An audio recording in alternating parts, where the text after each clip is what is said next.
Hello, so today we're talking content marketing. We are going to create a really simple system for you to use in your business.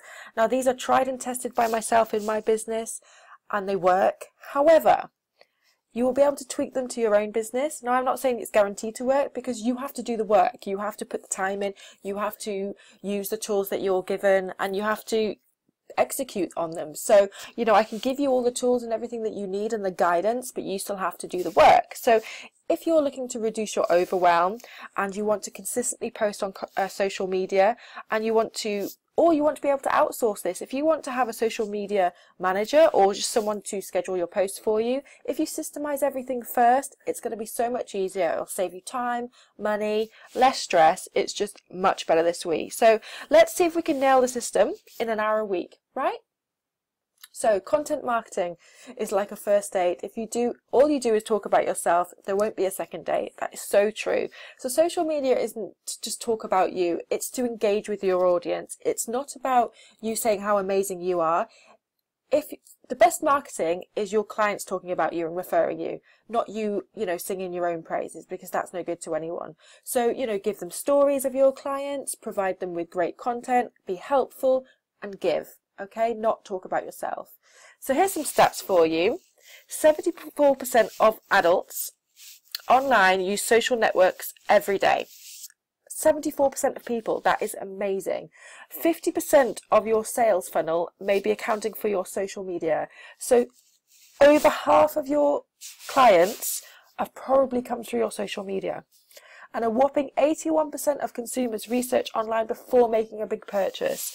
So if you're trying to sell and you haven't got your social media sorted, you haven't posted in months, your website looks crap, literally, people will notice this. If you don't take care of those things, people won't think that you're going to take care of them.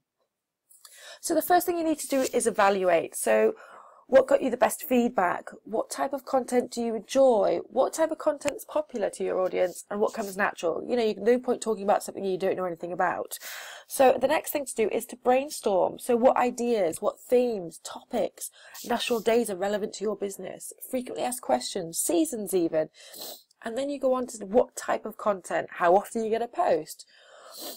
Okay, who does what? If you're going to outsource things, who's going to be doing them? And can you up-level or repurpose? So for all your content, you need to think, can I repurpose this to show it in a different format? Can I up-level it and have a PDF to go with it so that I can give more to my audience? So step one, so what you need to do first is create a list of the type of content that works well for your business.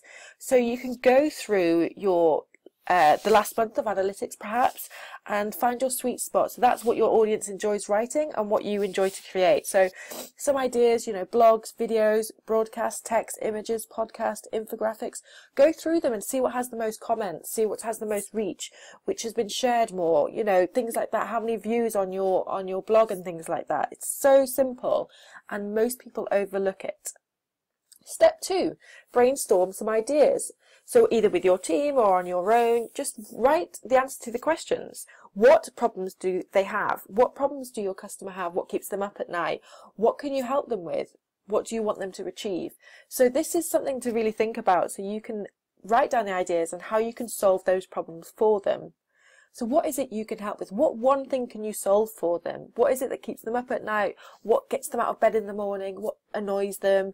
What really makes them happy? What do they desire? Just think of these things and just jot down some ideas.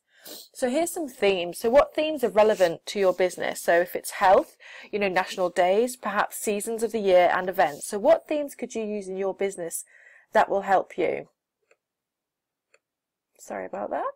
So topics, what topics are the cornerstones of your business? So for me, it's productivity, organization, systemization, and automation. So I can talk about these until I'm blue in the face. So if I just write down 4 topics for each of them, that's one per week, that's a few months I have there, 4 months.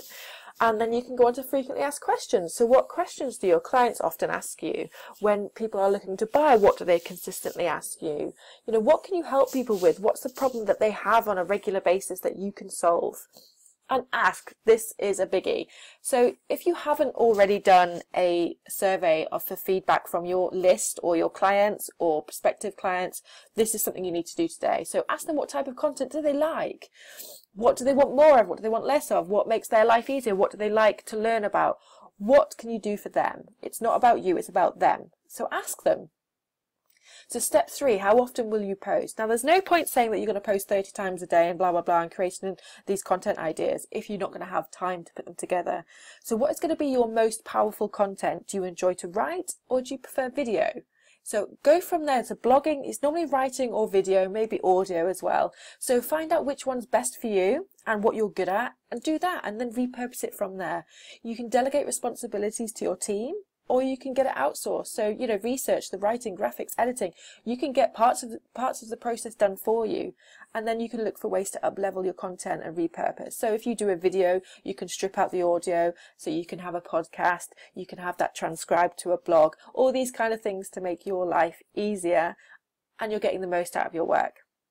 So here are some helpful tools. Now, for me, I like to create content. So this means sharing other people's content that helps people. I use BuzzSumo for this and Feedly, as well as Nuzzle actually.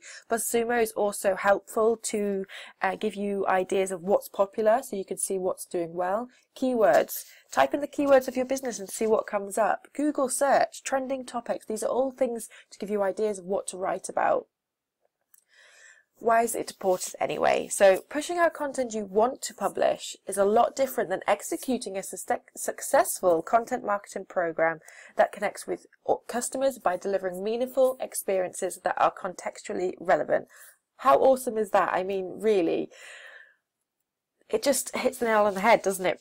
You know, if you're going to create content, make sure that it's useful, make sure that they enjoy it. Don't just hash out any old crap. Okay, so here's an overview of some of the things I use. So you can have an overview of the year. So I have these and I have different ideas. I usually print this off and then I use the small post-it notes to fill them in. So for me, I have automation, productivity, self-management, tools, routine, outsourcing, habits, systems, social media, business planning, getting organized, and evaluation of the past, so the past 12 months. So that's what I do on a monthly basis, and then I go through and do a month more in detail. So for, say, January is all about automation, I will go through and put some ideas in about what I can talk about within the month, so a blog per week, and then I would repurpose that blog into a video, and so on and so forth. Now this is a template you could use, so you have a daily tip each day, and then on each day you have different things, so you can have interactive questions which are specific to your audience, video logs, lessons learned, testimonials, throwback Thursday, a promotion post, something fun, selfie, opt-in. So you don't want to do the same stuff all the time, but just having a formula like this will make it easier for you when you're creating the week of content. So I, on a Sunday, create content for at least a week or two. And that means if I get ill or anything happens, I have content that's going out via my buffer and so on. So just having something like this that you can use will make your life easier, and it doesn't take long because all the ideas are in your head anyway. So what is, you know, an interesting fact that you can provide to your audience? You know, what blogs are you going to be talking about? What third party do you love that, you know, your audience will like too? These are all things that you can easily put together.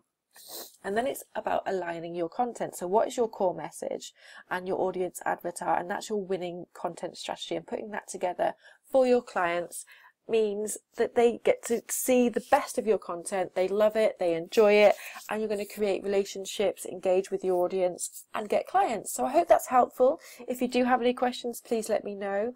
I do have a course on social media systemization, so if you found this useful, you will probably find that very useful as well. So take care, guys, and again, if I have any questions, email kelly@kellymariewest.com. Bye.